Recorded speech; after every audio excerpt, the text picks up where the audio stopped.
បងអេ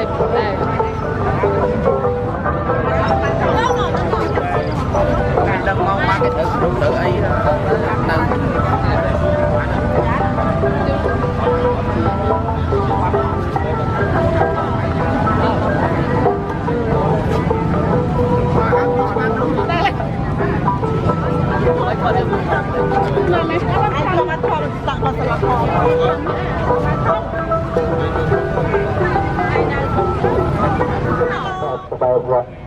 លង្កាចំណាប់ផ្លូវប៉ាស្ទ័រសង្កាត់បឹងជង្គរមួយខាងកណ្ដាលរាជធានីភ្នំពេញកាលពីថ្ងៃទី22 ខែមករា 2004ថ្ងៃនេះដែរ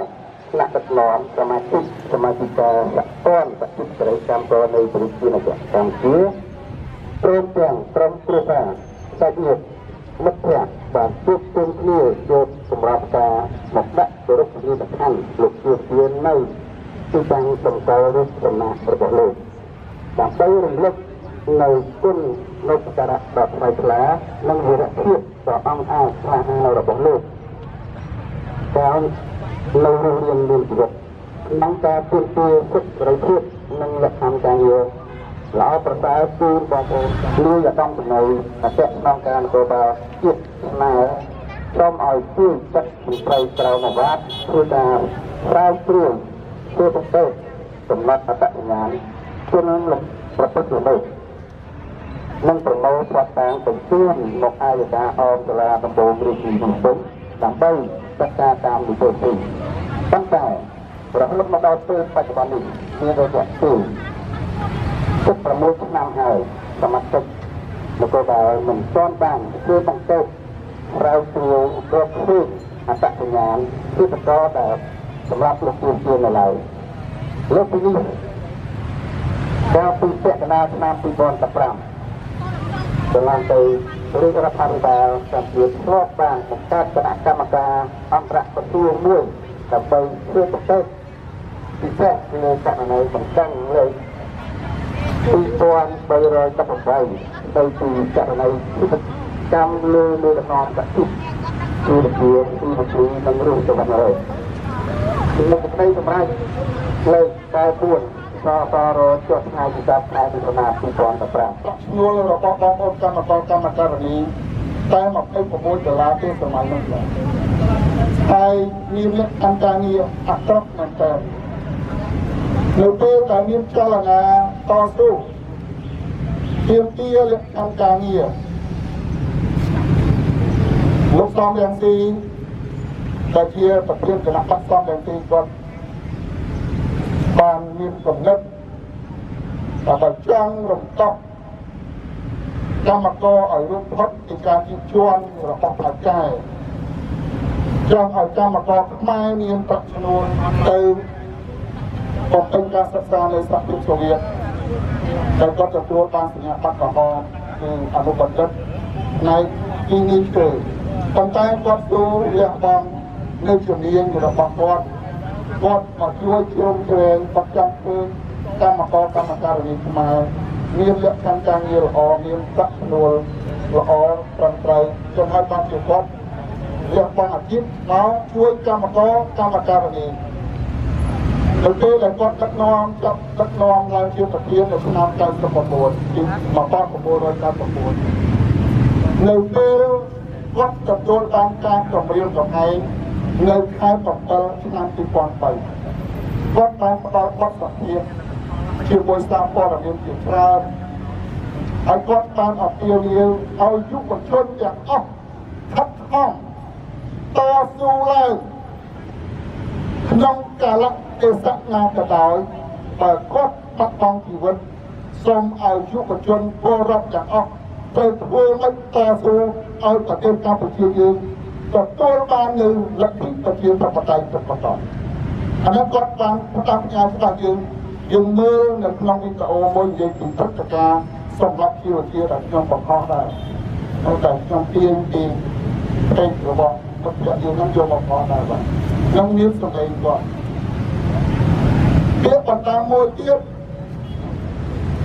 គាត់ថាយើងកុំខ្លាចយើងកុំខ្លាច យើងត្រូវតែតស៊ូដើម្បីលក្ខខណ្ឌការងាររបស់យើងបើយើងនៅតែខ្លាចយើងនៅតែភ័យចឹងគេនៅតែបន្តការជិះជាន់យើងជាប់រហូតចឹងយើងត្រូវតែខំប្រឹងប្រែងតស៊ូទាំងអស់គ្នាឡើយអានេះតែពាក្យបន្តរបស់គាត់ចឹងហើយយើងទោះនៅក្នុងកលៈទេសៈណាក៏ដោយយើងត្រូវតែខិតខំចូលរួមតស៊ូទាំងអស់គ្នាដើម្បីលទ្ធិប្រជាធិបតេយ្យយើងឈរនៅទីនេះមកទាមទារយុត្តិធម៌សម្រាប់លោកជាវិជាក្រុមគ្រួសារសាច់ញាតិមិត្តភក្តិក៏ដូចជាពលរដ្ឋទាំងអស់ដែលទន្ទឹងរង់ចាំយុត្តិធម៌អស់ជាង16ឆ្នាំហើយយើងស្រែកអស់ជាង16ឆ្នាំហើយដើម្បីទាមទាររកយុត្តិធម៌ប៉ុន្តែពុតលឺយុត្តិធម៌នៅរងឆ្លងគឺកម្មករវិស័យកាត់ដេរមុនទេហើយបន្តមកគឺចូលណាសហជីពគឺចាប់ផ្ដើមមានការដោះដោដូចជាខាងសហព័ន្ធសហជីពជាទីក៏ដូចជាទីខាងនោះគឺការចាប់ផ្ដើមក្រោយពីដែលមានសកម្មភាពចូលណាសហជីពគឺខ្មែរទាំងអស់ហើយមានសេរីភាពពេញលេញនិងមានសុខសន្តិភាពនិងរួមគ្នាសាមគ្គីភាពគ្នាដើម្បីធ្វើការឲ្យមានការរីកចម្រើនដោយអច្ឆរិយៈប្រទេសនៅលើពិភពលោកបានសូមអរគុណខ្ញុំបានបញ្ចុះនៅក្នុងកំណត់ឲ្យបងប្អូនកម្មករបងប្អូនសហជីពឲ្យចេះធ្វើការតស៊ូមតិក៏ដូចជាការទាមទារនៅអ្វីដែលជាលក្ខខណ្ឌការងារអ្វីដែលជាផលប្រយោជន៍ស្របច្បាប់ដែលធានាដោយច្បាប់បាទអ្វីដែលយើងឃើញជាក់ស្ដែងម្ដងម៉ោងនេះស្ថានភាពវិស័យកាត់ដេរបាននៅកំពុងតែដើរថយក្រោយជាបន្តបន្ទាប់ដោយជាយើងបានឃើញហើយប្រាក់ជួលឡើងបានតិចតួចរីឯការកាត់បន្ថយផ្នែកសុខសម្រាប់ក៏ដូចជាការរៀបចំគម្រោងធ្វើវិស័យកម្មច្បាប់ដែលជាហេតុផលធ្វើឲ្យមានការបាត់បង់ប្រយោជន៍បងប្អូនកម្មករហើយពួកយើងជាតំណាងកម្មករតំណាងសហជីពគឺយើងបានជំទាស់គឺយើងបានបដិសេធចំពោះការបដិផ្ដាល់ចំណុចទាំងឡាយណាដែលធ្វើឲ្យបាត់បង់ផលប្រយោជន៍បងប្អូនកម្មករហើយយើងពិតជាមិនអាចគ្រប់គ្រងទេចំពោះវិធានការផ្សេងៗដែលអនុវត្តដោយច្បាប់ស្តីពីសហជីពដែលធ្វើការរដ្ឋបတ်សេរីភាពនៃការជួបជុំសេរីភាពនៃការតស៊ូមតិក៏ដូចជាការធ្វើជាតំណាងរបស់បងប្អូនកម្មករច្បាប់នេះមែនតើទៅយើងកលេចមួយផ្លែមានចរិតលក្ខណៈល្អឬក៏អាចនិយាយបានថាធ្វើឲ្យមានការទំនាក់ទំនងវិជាជាល្អតែផ្ទៃទៅវិញច្បាប់នេះគឺមានចរិតអាក្រក់ដែលបង្កប់នៅខ្លឹមសារពុះពុលដូចជាការផ្ដាច់ចំណងរវាងសហជីពថ្នាក់ជាតិនិងសហជីពមូលដ្ឋានជាក់ស្ដែងយើងឃើញថាបច្ចុប្បន្ននេះទូនាទីសហជីពបានត្រឹមតែអង្គុយអមតំណាងសហជីពរបស់ខ្លួននៅក្នុងដំណើរការ98ថ្ងៃនេះរយៈពេល16ឆ្នាំហើយដែលយើងទាំងអស់គ្នាបានបាត់បង់វីរជនរបស់យើងលោកជាវិជាដែលបានលាចាកលោកចោលយើងដែលឃាតករបានលុបធ្វើឃាតលោករយៈពេល16ឆ្នាំហើយក្នុងនាមខ្ញុំជាអតីតប្រធានសហជីពនៅតាមបណ្ដារោងចក្រដែលជាសមាជិកអតីតសហជីពសេរីកម្មករនៅព្រះរាជាណាចក្រកម្ពុជាដែលដឹកនាំដោយលោកជាវិជាយើងមិនភ្លេចទេនៅវីរភាពរបស់លោកជាវិជាដើម្បីប្រយោជន៍កម្មករដើម្បីប្រយោជន៍ប្រជាពលរដ្ឋខ្មែរខ្ញុំនៅចងចាំជានិច្ចថារយៈពេល16ឆ្នាំមុនលោកជាវិជាបានបង្រៀនខ្ញុំដែលជាអតីតប្រធានសហជីពនៅតាមបណ្ដារោងចក្រឲ្យយើងចេះចងក្រងកម្មករបង្កើតជាសហជីពឲ្យយើងចេះធ្វើការតស៊ូមតិដោយអហិង្សាដើម្បីទាមទារសិទ្ធិសេរីភាពរបស់សហជីពទាមទារសិទ្ធិសេរីភាពរបស់កម្មករបង្រៀនយើងឲ្យយើងចេះចងក្រងបង្កើតសហជីពនៅតាមបណ្ដារោងចក្រសហគ្រាសនៅក្នុងព្រះរាជាណាចក្រកម្ពុជាលោកជាវិជាគឺជាកោសិកាដ៏សំខាន់គឺជាគ្រូដ៏សំខាន់ក្នុងការបង្កើតសហជីពនៅក្នុងព្រះរាជាណាចក្រកម្ពុជាលោកបានប្រាប់យើងថាប្រសិនបើគេជិះជាន់យើងមិនក្រោកឈរយើងមិនរួបរวมគ្នាយើងមិនសាមគ្គីគ្នាយើងមិនចងក្រងគ្នាទេ នោះអ្នកដែលជីឈួនយើងកាន់តែបានចិត្តឡើងអ្នកខាងការងារយើងកាន់តែទៀតទៅទីណាមានការជីឈួនត្រូវតែរួមសាមគ្គីគ្នាមិនត្រូវមានការបែកបាក់គ្នាទេលោកបានផ្ដាំថាទីណាមានកម្មករទីនោះត្រូវតែមានសហជីពគឺជាបេះដូងរបស់កម្មករនេះគឺជាបណ្ដាំដ៏ថ្លៃថ្លារបស់លោកជាវិជាក្នុងឱកាសនេះរយៈពេល16ឆ្នាំហើយដែលលោកបានបែកពីយើងតែអ្វីយើងមិនអាចបំភ្លេចនៅវីរភាពរបស់លោកបានទេខ្ញុំសូមបើកពុកកញ្ចក់ជូនបងប្អូននៅក្នុងថ្ងៃនេះតាមរយៈបណ្ដាញសង្គមក្តីតាមរយៈបណ្ដាញសារព័ត៌មានក្តីខ្ញុំចាំបានយ៉ាងច្បាស់ថាចុងឆ្នាំ1997ដល់ឆ្នាំ1998ខ្ញុំធ្វើការរោងចក្រជាកម្មករកាត់ដេរនៅរោងចក្ររូស៊ីងតំបន់ទួលសកាយបងប្អូនប្រាក់ខែតែ$28ទេណាហើយយើងជាមួយលោកជាវិជាគាត់បានអំផុសគំនិតរួមជាមួយកម្មករផ្សេងទៀតតែឥឡូវនេះយើងឃើញថាតំណាងសហជីពទាំងអស់នោះបានខ្លាយជាប្រធានសហព័ន្ធជាសហភាពមានលោកអាត់ធុនលោកប៉ៅពីណាយស្រាប់តែជាសហការីឯលោក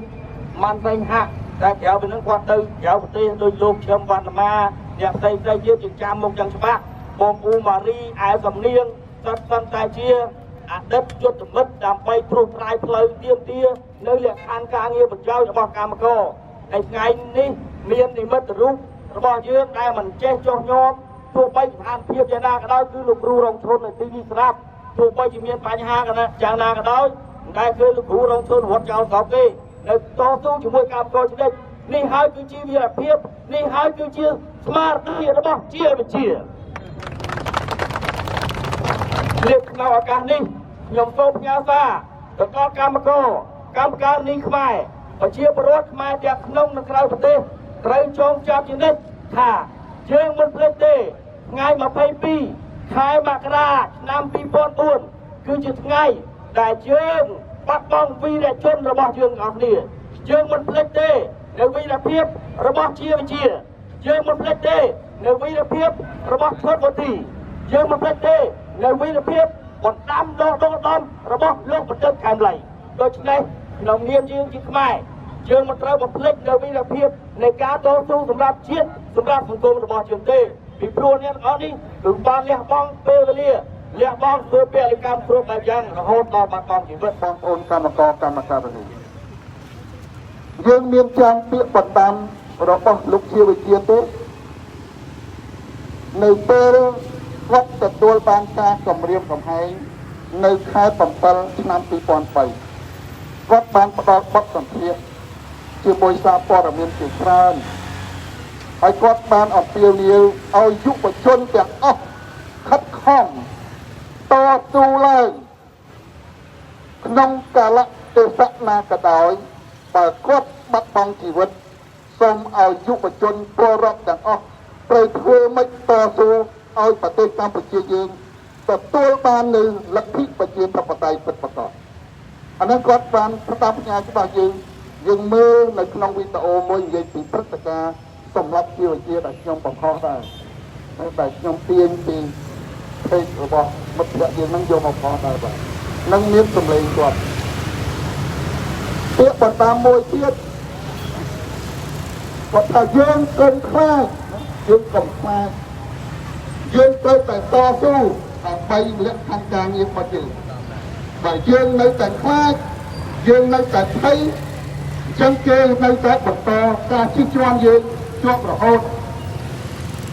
អញ្ចឹងយើងត្រូវតែខំប្រឹងប្រែងតស៊ូទាំងអស់គ្នាឡើងអានោះតែពាក្យបណ្ដាំរបស់គាត់ចឹងហើយយើងទោះនៅក្នុងកលៈទេសៈណាក៏ដោយយើងត្រូវតែខិតខំចូលរួមតស៊ូទាំងអស់គ្នាដើម្បីលទ្ធិប្រជាធិបតេយ្យយើងឈរនៅទីនេះមកទាមទារយុត្តិធម៌សម្រាប់លោកជាវិជាក្រុមគ្រួសារសាច់ញាតិមិត្តភក្តិ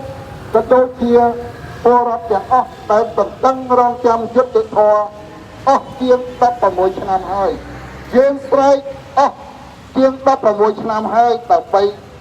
ទាមទាររកយុត្តិធម៌ប៉ុន្តែពន្លឺយុត្តិធម៌នៅរងឹតទឹក ហើយខ្ញុំក៏មិនចង់អំពាវនាវដែរពីព្រោះ16ឆ្នាំហើយ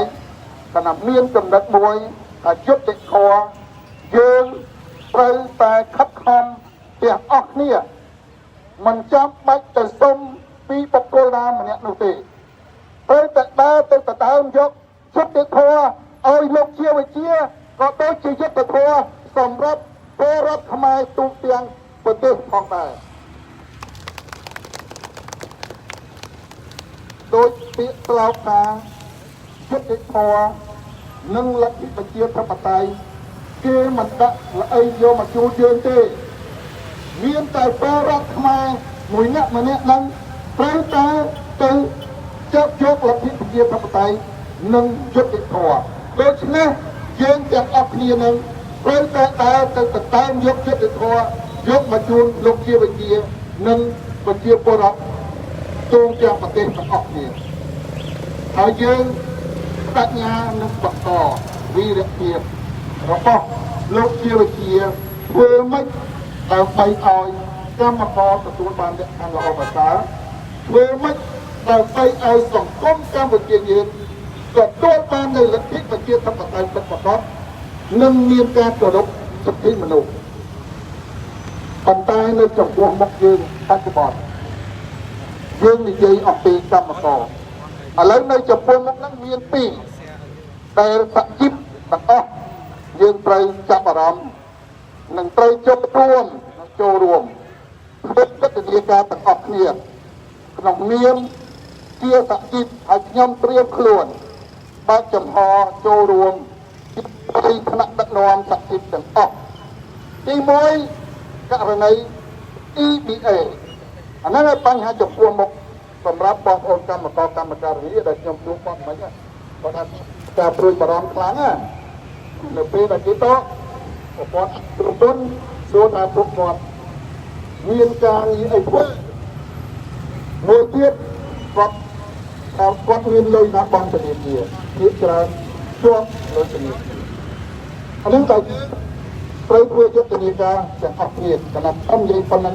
ខ្ញុំមិនចាំបាច់បង្ហើបច្រើនបើគេតប្រព័ន្ធអនុគ្រោះពន្ធវានឹងមានផលប៉ះពាល់ធំធេងបាទធំធេងណាស់មិនមែនតែកម្មករជាងមើលទេប៉ះពាល់ប្រជាពលរដ្ឋរដ្ឋរៀមអ្នកទៀតតែទទួលអត្ថប្រយោជន៍ពីចំណុចទី2តែសហជីពយើងត្រូវយុទ្ធនាការគឺដែលក្រសួងការងារព្រមធ្វើវិសោធនកម្មច្បាប់ស្តីពីការងារ5ចំណុចប្រាក់ឈ្នួលវេនយប់តាមខ្ញុំនិយាយតាមមាត្រា144ថ្មីតែគ្រោងធ្វើវិសោធនកម្មកន្លងមកគាត់ធ្វើវិសោធនកម្មម្ដងហើយពី150%មកសល់130%ឥ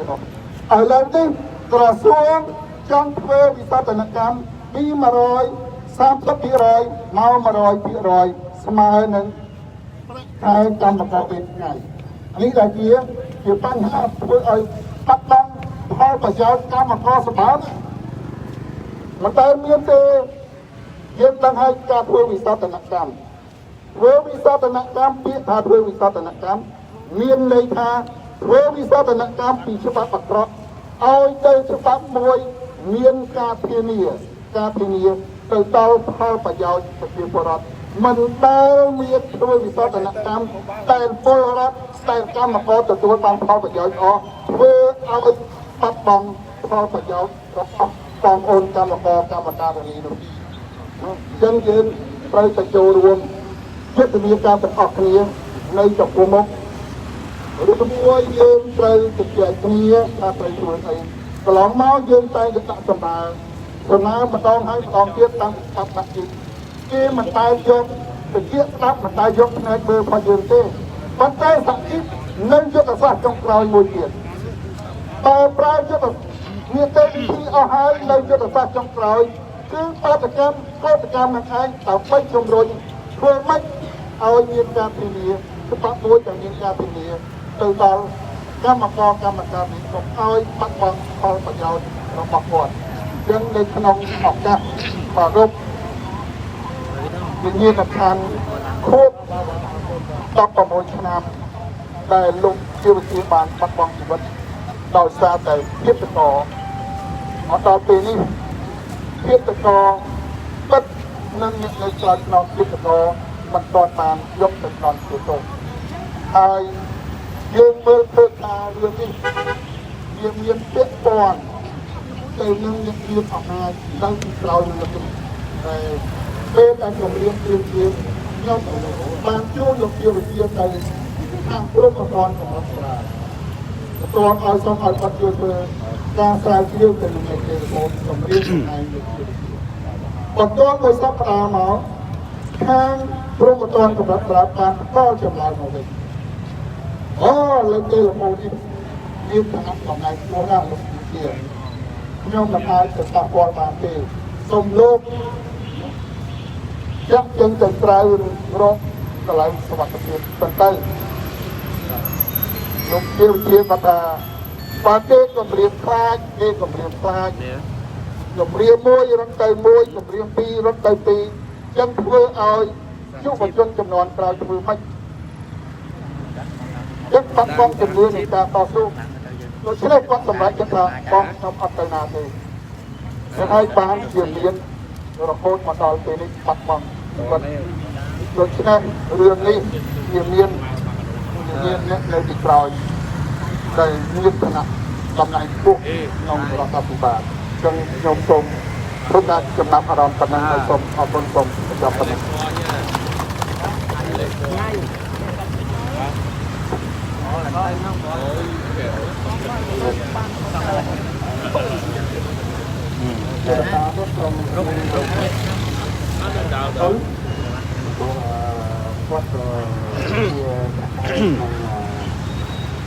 ការជួបជុំទឹកណា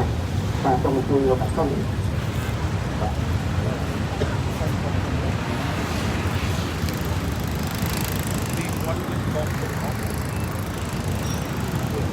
បាទសូមអរគុណច្រើនលោកណា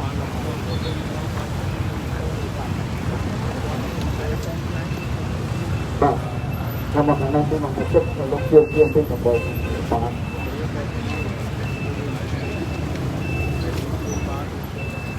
បាទអរគុណដល់សំណាងសហគមន៍ស្រីតាមតហើយក៏ដូចជាជំរាបសួរទៅដល់បងប្អូនអ្នកសារព័ត៌មានជាតិអន្តរជាតិនិងអ្នកដំណើរសហព័ន្ធប្រទេសហើយក៏សូមគោរពតាមគ្រូទាំងព្រមដែលបានមានប្រសាសន៍មកវិញមកនេះបានទីនេះអត់ទៅគោរពបាទថ្ងៃនេះបន្ទាប់ពីខ្ញុំបានស្ដាប់នៅសេចក្តីថ្លែងការណ៍របស់លោកសិង្ហតំណាងឲ្យសហជីពស្រីកម្មករដូចជាការលើកឡើងរបស់លោកគ្រូរងធនហើយជាសហការីដែលធ្វើការជាមួយលោកជាគឺយើងគិតថាអ្វីដែលលោកទាំងពីរបានលើកឡើងគឺជាស្ថានភាពពិតដែលយើងទាំងអស់គ្នារងចាំ16ឆ្នាំហើយសម្រាប់រំលឹកខជូនលោកជាវិជាដែរហើយចំពោះខ្ញុំក្នុងថ្ងៃនេះតំណាងឲ្យសហភាពការងារកម្ពុជាតែយើងក៏មានសមាជិកច្រើនមកជួយបច្ចុប្បន្ននេះដែររហូតដល់10នាក់ហើយយើងមកទី8វិស័យផ្សេងទៀតនៅក្នុងវិស័យការងារហើយយើងបានធ្វើការយ៉ាងសកម្មពីបច្ចុប្បន្ននេះដើម្បីជំរុញឲ្យមានការលើកកម្ពស់សិទ្ធិការងារចំពោះករណីលោកជាវិជាខ្ញុំសូមបញ្ជាក់ថាខ្ញុំខ្ញុំបន្តក៏ដូចជាអង្គភាពរបស់យើងនៅតែចាត់ទុកលោកជាវិជាជាវិរៈកម្មករវិរៈជនរបស់កម្មករដោយសារតែបើយើងមើលប្រវត្តិនៃការចាប់ផ្ដើមតស៊ូនៅក្នុងវិស័យការងារក្រោយជាបដូររបបនយោបាយឆ្នាំ93មកគឺថាលោកជាវិជាគឺជាអ្នកដែលមានចំណិតចាប់ផ្ដើមគិតគូរអំពីការព្រមព្រៀងប្រាក់ឈ្នួលជូនកម្មករវិស័យការងារមុនទៀតហើយបន្ទាប់មកគឺចលនាសហជីពគឺចាប់ផ្ដើមមានការដោះដាលដូចជាខាងសហព័ន្ធសហជីពជាពីដូចជាទីខាងដូចគឺចាប់ផ្ដើមក្រោយពីដែលមានសកម្មភាពចលនាសហជីពនេះដែរអញ្ចឹងអាចនិយាយថាលោកជាវិជាគាត់មិនមែនជាអ្នកដែលព្រមផ្ដើមនៅក្នុងការជួបជុំសម្រាប់ប្រាក់ឈ្នួលរបស់កម្មករតែប៉ុណ្ណោះទេគាត់ជាមនុស្សម្នាក់ចាប់ផ្ដើមឲ្យមានចំណិតក្នុងការចាប់ផ្ដើមវិចូលដល់នៅសហគ្រាសសេរីប្រាក់ឈ្នួលហើយជារឿងដើម្បីការពារសិទ្ធិកម្មករដែរ ហើយយើងដឹងថាបណ្ដាពីនេះបើតាមការដោះស្រាយរបស់ខាងរដ្ឋាភិបាលនិងគណៈកម្មការផ្សេងៗទៀតដល់ពីនេះយើងអត់បានឃើញរកសិទ្ធិធម៌សម្រាប់ជួបគ្រាន់ដែលយើងអស់គ្នាអាចជួយទៅបានទេក្នុងរយៈពេល16ឆ្នាំនេះខ្ញុំក៏ធ្លាប់ចូលរួមនៅក្នុងការដោះស្រាយបញ្ហានេះនិងមានបណ្ដឹងជាច្រើនដែលបានប្តឹងទាំងនៅក្នុងស្រុកទៅដល់អន្តរជាតិហើយខ្ញុំក៏បានចូលរួមនៅក្នុងការលើកជាចរហេតុការបញ្ជាក់នៅអង្គការ ILO នៅក្នុងកិច្ចប្រជុំប្រចាំឆ្នាំផងដែរចឹងរឿងនេះគឺថាក្រុមសហជីពពិតជាមានផែនការពិតជាមានការតស៊ូហើយមានការជួយជ្រោមជ្រែងពីអង្គការដៃគូជាច្រើនព្រោះតែជំរុញឲ្យមានយុត្តិធម៌ប៉ុន្តែយើងគិតថាយុត្តិធម៌នៅតែអត់ទាន់បានសម្រាប់លោកជាវិជាហើយថ្មីនេះការពីឆ្នាំ2017គឺថារដ្ឋាភិបាលបានបង្កើតគ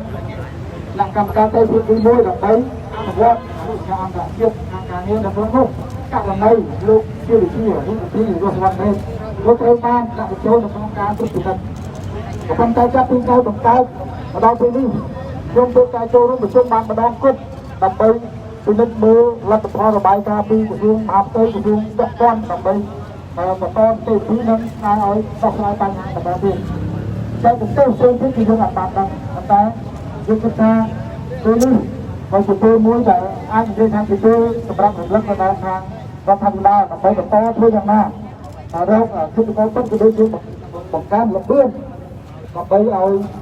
ការរកយុត្តិធម៌ជូនលោកជាវិជានេះថាបានលឿនបំផុតតាមអាចធ្វើទៅបានហើយក្នុងនាមសហជីពគឺយើងដឹងថាយើងអត់បំផុតអំពើលំបាកអំពើថោកទាបទាំងឡាយណាតែ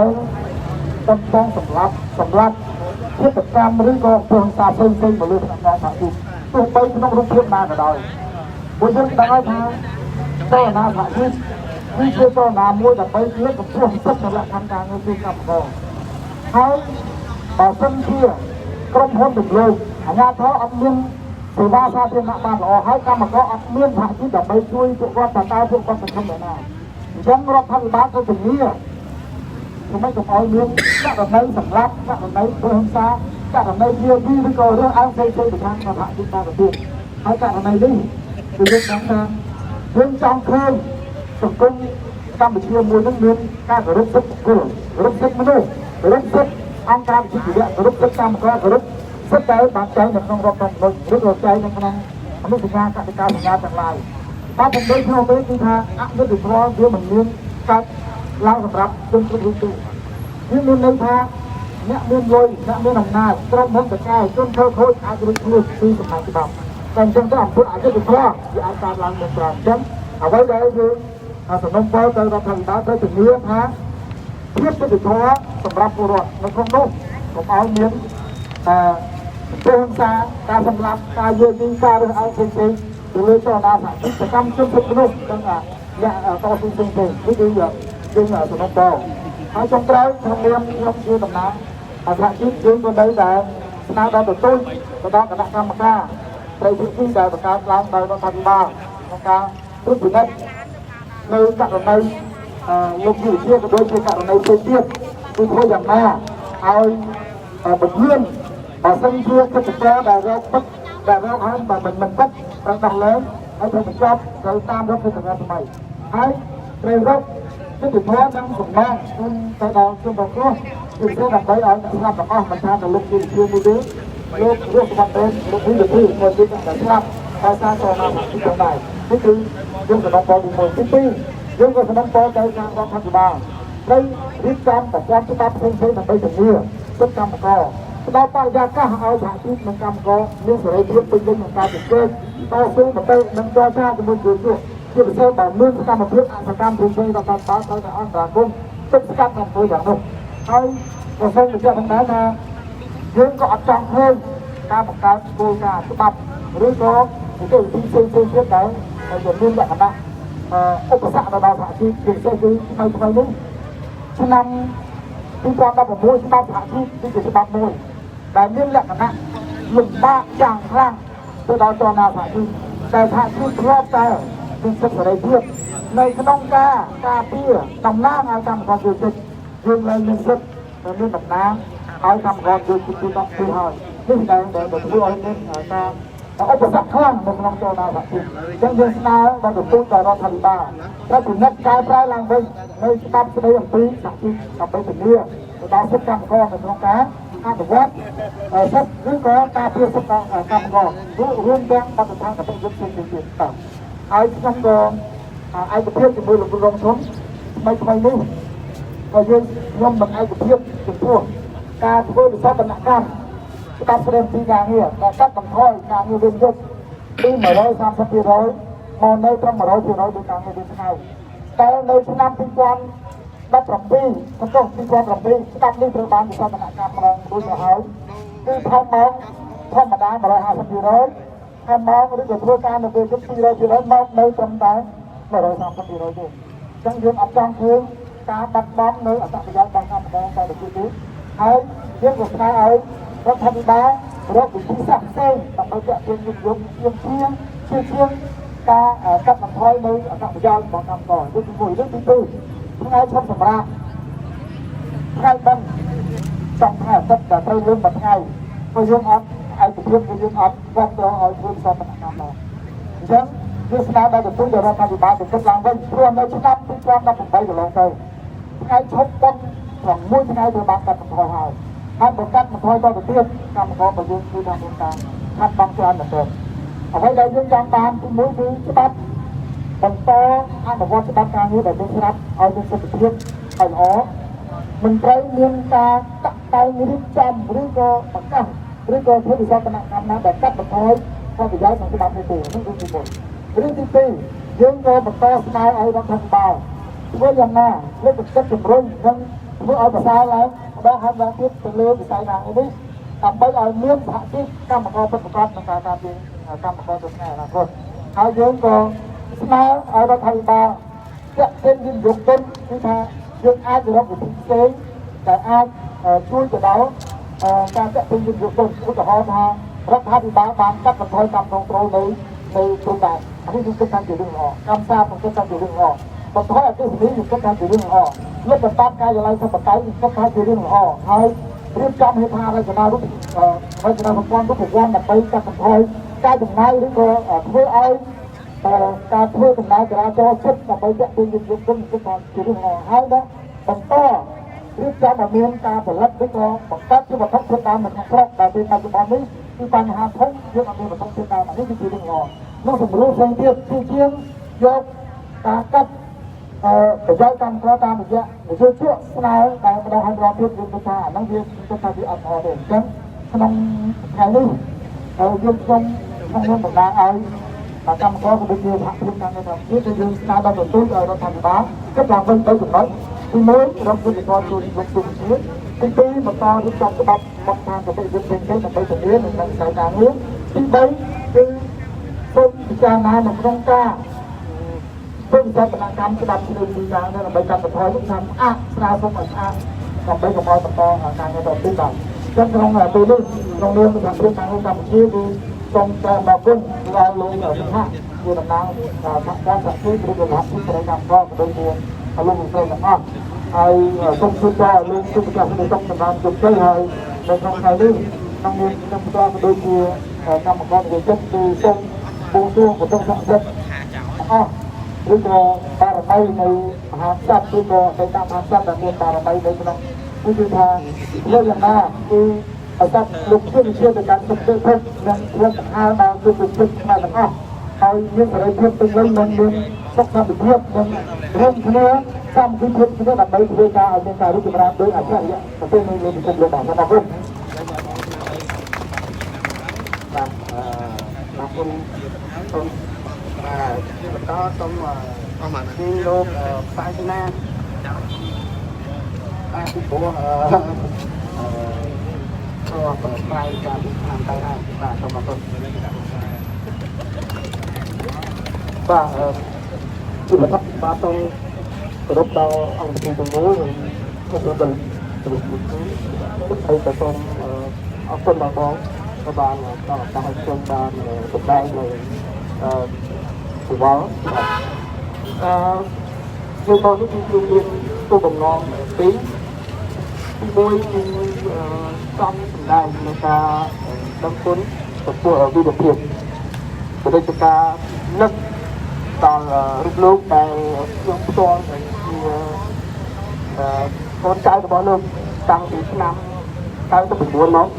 ហើយយើងបានធ្វើការជាមួយលោកបាទហើយទីពីរខ្ញុំចង់ឃើញនៅវិទ្យាសម្រាប់រូបលោកក៏ដូចជាវិទ្យាសម្រាប់របស់លោកបាទចឹងហើយយើងតែចងចាំនៅអ្វីដែលជាវិទ្យាភាពក្នុងការដឹកនាំជាចលនាសហជីពក៏ដូចជាបងប្អូនអង្គការនៅក្នុងបង្ហាញជាលក្ខខណ្ឌការងារក៏ដូចជាបញ្ហាប្រាក់ឈ្នួលជាដើមបាទហើយអ្វីដែលសំខាន់បំផុតនោះគឺគាត់បានបំផុសនៅក្នុងចំណុចឲ្យបងប្អូនអង្គការបងប្អូនសហជីពឲ្យចេះក្នុងការតស៊ូមតិក៏ដូចជាការទៀមនៅអ្វីដែលជាលក្ខខណ្ឌការងារអ្វីដែលជាផលប្រយោជន៍ស្របច្បាប់ដែលជាដោយច្បាប់បាទអ្វីដែលយើងឃើញជាក់ស្ដែងដល់ម៉ោងនេះស្ថានភាពវិស័យកាត់ដេរ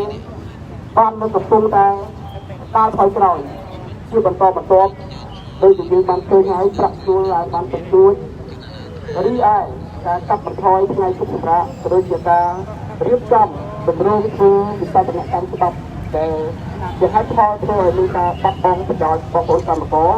ហើយពួកយើងជាតំណាងកម្មករតំណាងសហជីពគឺយើងបានជំទាស់គឺយើងបានបដិសេធចំពោះការធ្វើផ្ដើមចំណុចទាំងឡាយណាដែលធ្វើឲ្យបាត់បង់ផលប្រយោជន៍បងប្អូនកម្មករហើយយើងពិតជាមិនអាចគ្រប់គ្រងទេចំពោះវិធានការផ្សេងៗដែល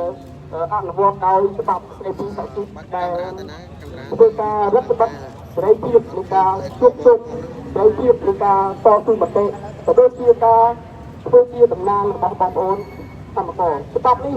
មិនទៅយើងកលេចបុគ្គលិកមានចរិតលក្ខណៈល្អ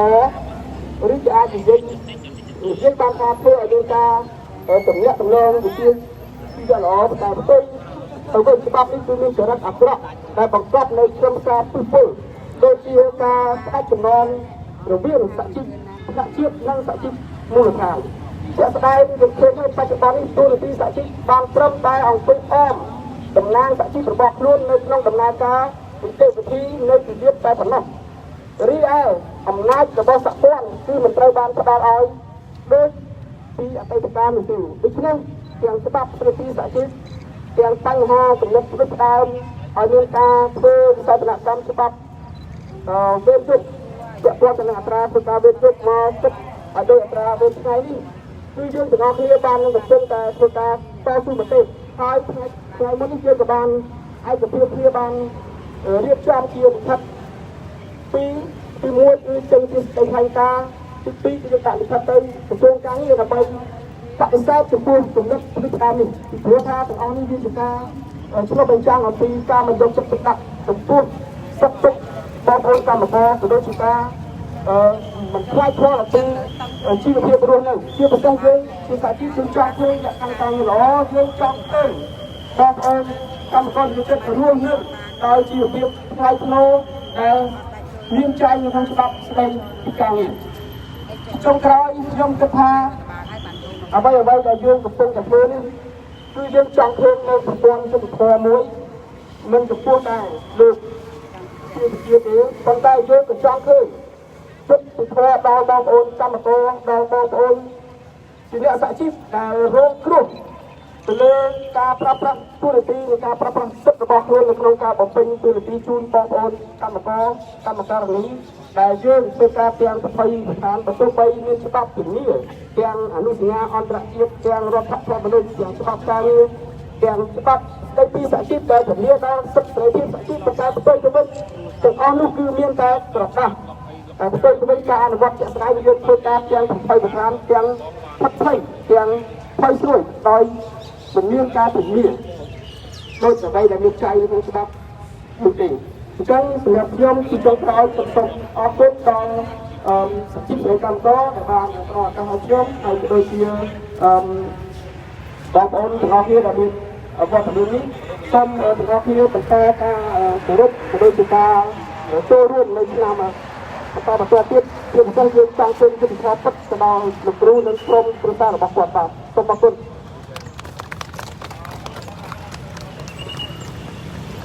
បាទអរគុណលោកប្រាជ្ញាចុងក្រោយគឺលោកបងទៅ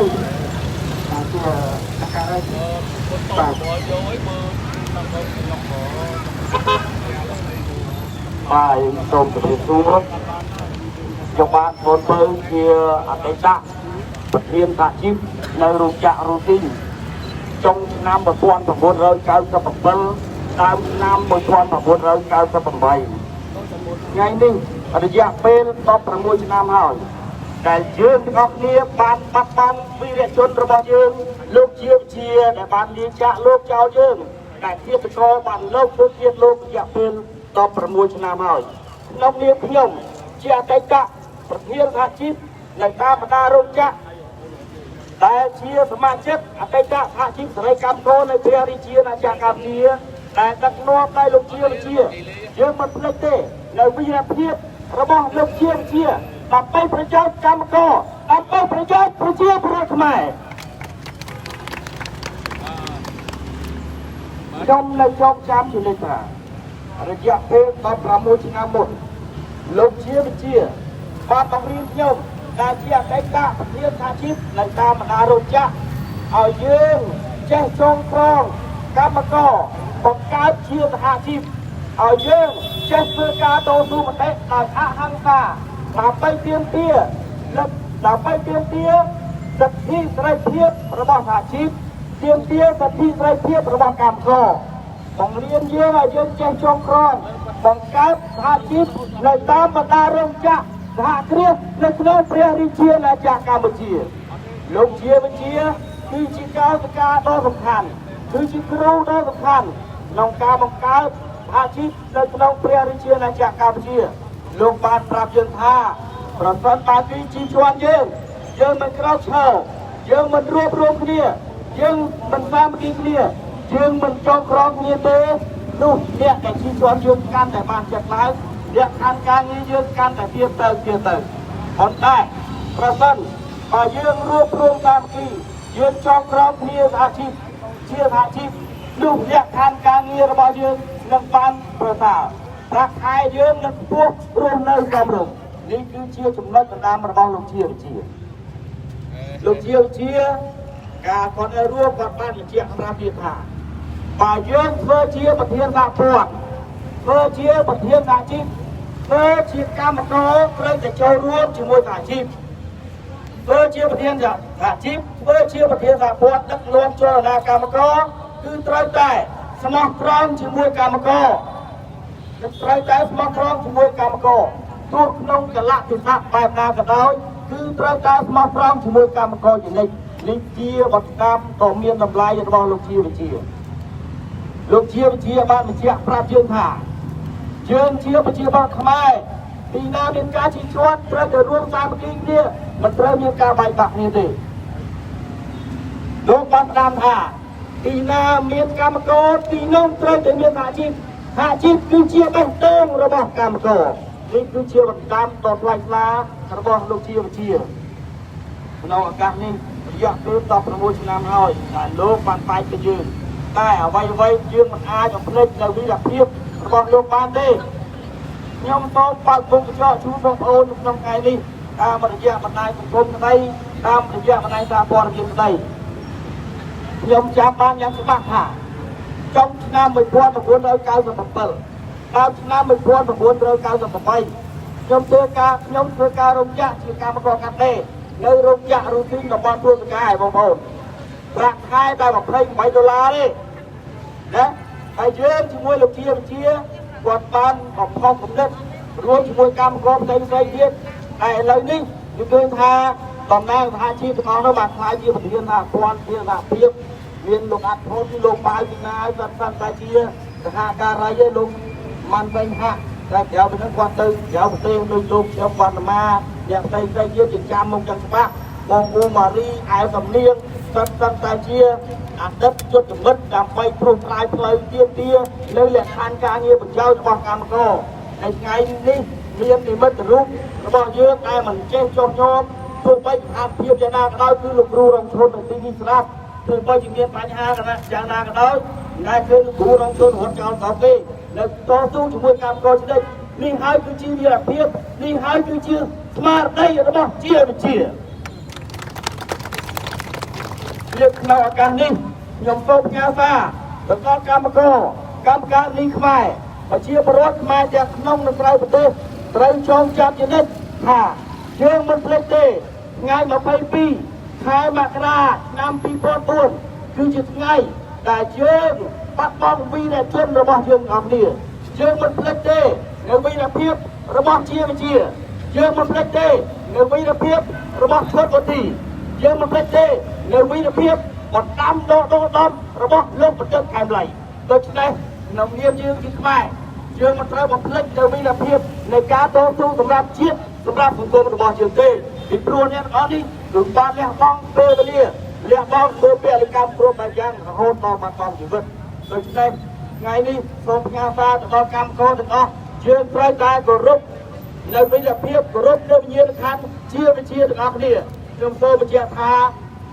ចាប់ពីពេលនេះទៅរៀងរាល់ឆ្នាំឲ្យដល់ថ្ងៃទី22ខែមករាចូលប្រជាពលរដ្ឋខ្មែរចូលកម្មករខ្មែរត្រូវតែរួមគ្នាគោរពវិញ្ញាណក្ខន្ធរបស់លោកជាវិជាទាំងអស់គ្នាក្នុងឱកាសនេះក្នុងនាមខ្ញុំបាទជាសហការីជាអតីតសិស្សរបស់លោកជាវិជាសូមឧទ្ទិសដល់វិញ្ញាណក្ខន្ធរបស់លោកជាវិជាសូមឲ្យបានស្កប់ទៅដល់សុគតិភពហើយសូមឲ្យស្មារតីរបស់លោកជាវិជាដកជាប់ក្នុងក្រអៅបេះដូងរបស់កម្មករដកជាប់នៅក្នុងក្រអៅបេះដូងរបស់គណៈដឹកនាំសហភាពសហព័ន្ធគណៈដឹកនាំអង្គការសង្គមស៊ីវិលដកជាប់ក្នុងក្រអៅបេះដូងកូនខ្មែរជានិច្ចជានេះទៅទៀតសូមឲ្យស្មារតីរបស់លោកជាវិជាដកក្នុងប្រធានសហព័ន្ធប្រធានសហភាពតែព្រឹត្តិការណ៍ខាងមុខក៏ដូចជាបច្ចុប្បន្ននេះគឺរដ្ឋាភិបាលព្យាយាមធ្វើវិសោធនកម្មច្បាប់ការងារដើម្បីកាត់បន្ថយប្រាក់ខែអ្នកធ្វើការវេទយប់ត្រូវដកជាប់ជានិច្ចស្នុំអត់ត្រង់ជាមួយកម្មករការពារប្រយោជន៍កម្មករមែនបងប្អូនបងប្អូននិយាយស្រួលមើលណាស់ចំពោះអាជីពដែលមិនគិតប្រយោជន៍កម្មករបងប្អូនស្រួលមើលណាស់និយាយស្រួលមើលហេតុអីបានខ្ញុំថានិយាយស្រួលមើលអាព័ន្ធណាដែលមិនការពារប្រយោជន៍កម្មករនៅពេលតម្លៃប្រាក់ឈ្នួលអត់បោះឆ្នោតឲ្យភាគីកម្មករអ្នកនោះហើយមិនការពារកម្មករបងប្អូនទៅយល់នៅពេលដែលកម្មករជួបវិបត្តិបាត់បង់ផលប្រយោជន៍អាជីពណាដែលមិនការពារប្រយោជន៍កម្មករអាជីពនោះមិនមែនជាអាជីពរបស់កម្មករទេនិយាយស្រួលមើលណាយ៉ាងណានេះជួបបងប្អូនកម្មករទាំងអស់ដើម្បីឲ្យចេះមើលអំពីសហព័ន្ធអាជីពណាដែលការពារកម្មករនិងផលប្រយោជន៍កម្មករពិតប្រាកដបាទអញ្ចឹងខ្ញុំសូមមានយោបល់ប៉ុណ្ណឹងសូមគោរពឧទ្ទិសដល់វិញ្ញាណក្ខន្ធលោកជាឲ្យយើងជាអ្នកចំនួនក្រោយនៅចងចាំជានិច្ចនៅស្មារតីរបស់លោកជាលុះអវសានជីវិតយើងតស៊ូស្មោះត្រង់ជាមួយគ្នាជានិច្ចដរាបណាប្រជាប្រដ្ឋខ្មែរនៅទទួលភាពអយុត្តិធម៌ដរាបណាកម្មករខ្មែរនៅតែទទួលភាពងាប់ញីនៅលក្ខខណ្ឌការងារមិនល្អគឺយើងអត់មានចូលនៅទីនេះគឺស្មោះត្រង់ជានិច្ចជាមួយកម្មករស្មោះត្រង់ជានិច្ចនៅស្មារតីជាបាទសូមអរគុណបាទសូមអរគុណលោកបើជាបឋមជាចុងក្រោយហ្នឹងកម្មវិធីអត់គ្រប់គ្រប់មានលក្ខខណ្ឌការដល់សូមជឿបាទសូមជឿអត់គ្រប់គ្រប់ក្នុងកម្មបាទ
Ngon đấy. Ngon.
Happy đâu mà này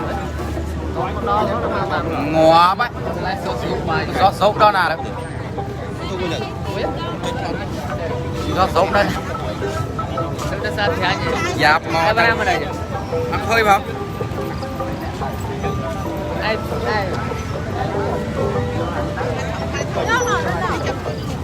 mình đang mong mang cái rượu tự ấy nâng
ប្រេទីណា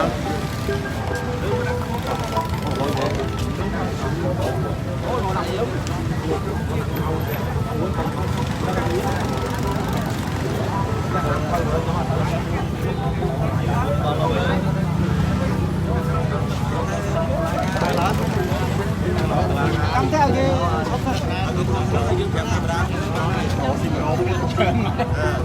Muối, cái kia đâu mà rung mà chốt tiền. À mà xong mà chốt tiền.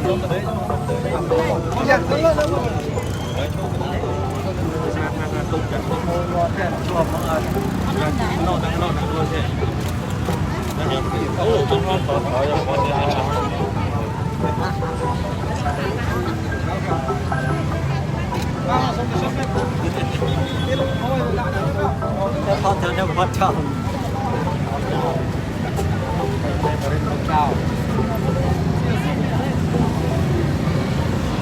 Con thật khói rồi con khói quá chạy khói xì đai chứ ô đi ô xì đai ô chạy đi ô xì rồi ăn ban hơi chán mày ăn cho nam chơi con đi cho tao lúa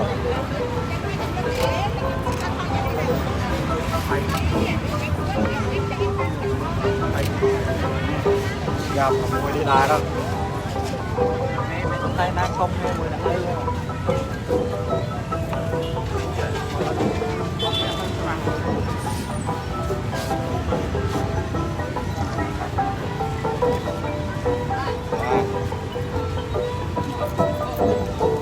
thôi chậm rồi vô đâu có đâu bắt lại việc này ấy anh đang mày không đi giống ấy anh này giống không mình chết cho con đó một tết mà hầm lử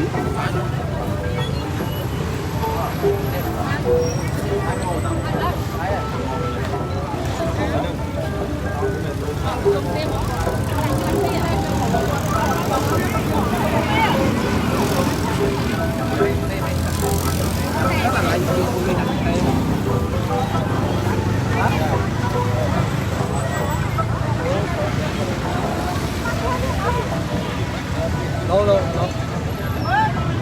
đây đó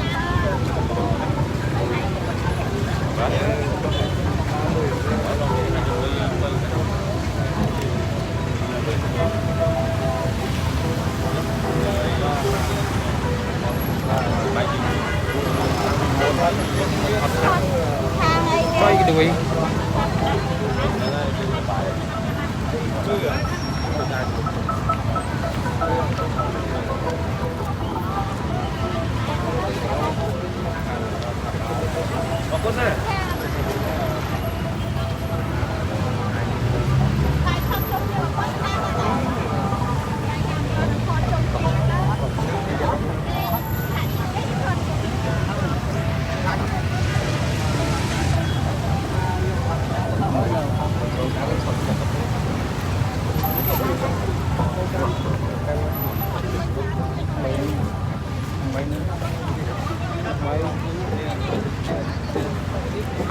bắt đó.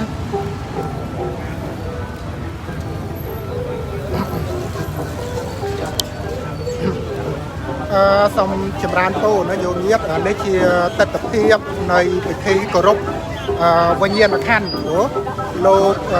chia về chia về địa chuan càng về sức sợi thiệp càng mà co nông công rục khu đọt của mùa năm từ nơi tại trường chăm nơi tại nắp rừng đất nơi tại tỉnh tân rong chăm mà giúp để thô bật một con san tập thiệp bật một con sức sợi thiệp bật một con rồi chia thắp tay nâng ca của rục sức mà đô họ bật một con thòng đài ở chiều hồ hái nông bị thi của rục bây giờ là khănในวิริยชวนกาปีเซตไรเทียบกรรมก็คือโลกเชียไปเชียแต่การโน้ตโลกเชียประเทศสหชีพสไรกรรมก็ในเปรียเชียในจักรกรรมกุเชียในโลกตระบานสลับบัดบองอายุชีวิตปลัวแต่การลูกลูดบังสำหรับปีเทียบตะกอปีเทียบตะกอ ក្នុងពេលដែលលោកកំពុងតែអានកសែតព្រោះអានកសែតនោះតូបលក់កសែតនៅជាប់នឹងរបងវត្តលង្កាព្រោះនេះវត្តលង្កាវត្តលង្កាក្រុងភ្នំពេញហើយកាលនោះគឺបាញ់សម្លាប់ប្រមាណជាម៉ោង 9:30 នាទីព្រឹកថ្ងៃ 22 មករា 2004 ហើយពីឆ្នាំ 2004 មកដល់ឆ្នាំ 2020 នេះគឺអាយុកាល 16 ឆ្នាំហើយដូច្នេះការបាត់បង់នៅធនធានមនុស្សដ៏សំខាន់លោកជាវិជាគឺជាធនធានមនុស្សព្រោះលោកបានទទួលសញ្ញាបត្ររៀនសូត្រនៅក្រៅប្រទេសនៅក្រៅប្រទេសហើយលោកបានយកចំណេះចេះដឹងពីសញ្ញាបត្រជាន់ខ្ពស់ផ្សេងពីចំណេះដឹងផ្សេងមកបម្រើឲ្យវិស័យការពារសិទ្ធិសេរីភាពជូនកម្មករបង្កើតជាសហជីពដែលមានឈ្មោះថាសហជីពសេរីកម្មករនៃព្រះរាជាណាចក្រកម្ពុជាហើយការបាញ់សម្លាប់គឺបានបង្កប់នៅអាតកំបាំងជាច្រើនក្នុងនោះគឺយើងដឹងហើយមិនមែនត្រឹមតែលោកជាវិជាទេសូម្បីតែការបាញ់សម្លាប់លោកឈុតវុធីវិរិយជនការពារព្រៃឈើលោកបណ្ឌិតកែមលីអ្នកវិភាគអ្នកប្រាជ្ញដ៏ល្បីនៅស្តុបកែមលីបកគោស្តាម៉ាតមានកាមេរ៉ាថតស្អេកស្កះផងនៅតែអត់ឃើញពន្លឺនៃយុទ្ធធម៌ពិតឆ្លោះបញ្ចាំងភ័ស្តុតាងពិតវីដេអូពិតនោះទេនៅតែមានការបិទបាំងដូច្នេះទម្រាំនឹងអត់កាមេរ៉ាថតទៀតគឺយ៉ាប់ហើយចរន្តពោហើយឆ្នាំ 2004 គឺមិនសូវមានកាមេរ៉ាថតទេចរន្តពោហើយសម័យនោះមិនទាន់មាន Facebook មិនទាន់មាន Smartphone ផងដូច្នេះសម័យបាញ់សម្លាប់លោកបណ្ឌិតកែមលី 2016 សម័យ Smartphone សម័យកាមេរ៉ាស្អេកស្កះណានៅតែរកយុទ្ធធម៌មិនឃើញអញ្ចឹងក្នុងពិធីគោរពវិញ្ញាណក្ខន្ធលោកជាវិជាឆ្នាំ 2020 ណា 22 មករា 2020 នេះយើងឃើញមានការចូលរួមពី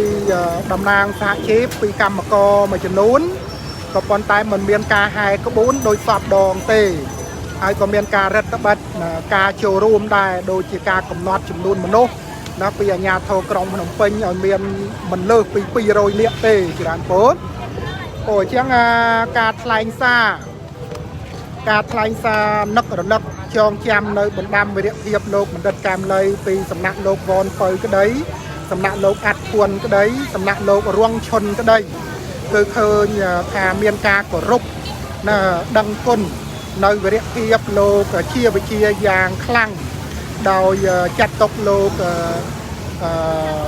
ជាវិជាគឺជាអ្នកបើកផ្លូវអ្នកត្រួសត្រាយការពារសិទ្ធិកម្មករមុនគេនៅក្នុងប្រទេសកម្ពុជាដោយបានបង្កើតជាសហជីពណាទីណាមានការជិះជាន់របស់កម្មករទីនោះត្រូវតែមានសហជីពការពារសិទ្ធិកម្មករសិទ្ធិការងារជាដល់ពោល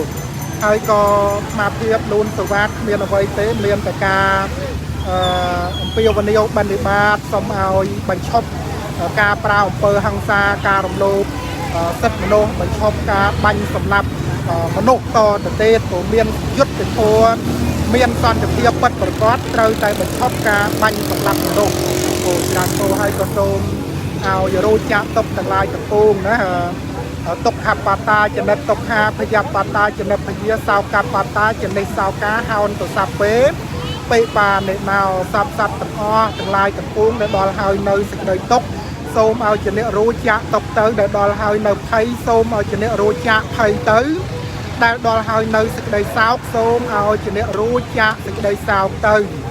ណដ្ឋិសន្តិបរាំងសុខੰសេចក្តីសុខដតីក្រៅពីសន្តិភាពពិតប្រាកដមិនមានឡើយមានតែសន្តិភាពពិតប្រាកដនេះហើយទើបមានសន្តិភាពសិទ្ធិសេរីភាពការគោរពសិទ្ធិមនុស្សប្រជាធិបតេយ្យពិតប្រាកដនៅកម្ពុជាសូមឲ្យវិញ្ញាណក្ខន្ធលោកជាវិជាបានទៅកាន់នៅសុគតិភពកំបីខាងសូមឲ្យលោកបានកើតជាខ្មែរហើយបន្តគំរូវីរភាពរបស់លោកតទៅទៀត